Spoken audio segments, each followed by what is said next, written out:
Queridos herborautas, hoy vamos a hablar sobre la toxicidad de aluminio, sobre todo porque vi algunos consejos en internet sobre ponerse papel aluminio sobre los dientes para blanquearlos. Esta imagen de dientes de aluminio me asusta en las noches. El aluminio puede ser un elemento tóxico, claro, como en todos los elementos, depende de la dosis. Las principales fuentes de aluminio en nuestro cuerpo, si no trabajamos en una fundición de aluminio, entran por la boca. Principalmente está contenido en los polvos para hornear, en los medicamentos antiácidos, en la aspirina con la cubierta entérica, en los lácteos que representan aproximadamente 60% de la ingesta de aluminio de una persona más o menos sana, y por cocinar sobre todo alimentos ácidos, por ejemplo los derivados de los cítricos, en ollas de aluminio. Se indica que la dosis letal de aluminio en el cuerpo humano, conocida como LD50, letal dosis 50, quiere decir mitad de los pacientes que toman esta dosis letal se mueren. Se encuentra entre 500 a 1000 miligramos por cada kilo de peso vivo. Una persona de 100 kilos debería consumir 100 gramos de aluminio para tener 50% de probabilidad de quedarse muerto. Es algo poco probable. Las cantidades que normalmente llegan en una ingesta de una persona normal y sana son realmente muy bajas. Una de las comidas que más alto contenido de aluminio tiene son las hojas de té. La hoja de té contiene hasta 1800 miligramos por cada kilo de hoja. Pero si le añadimos cítrico al té, entonces aumentamos la posibilidad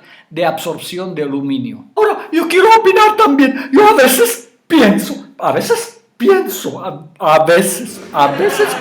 que si uno hace locuras, una tras otra, que me pongo el papel aluminio, que tomo el té y me como las hojas y con jugo de limón, que cocino todos los días en ollas de aluminio, que me pongo antitranspirantes todo el tiempo y tomo puras pastillas de antiácido. ¡Oh, qué alivio! Ya no tengo acidez.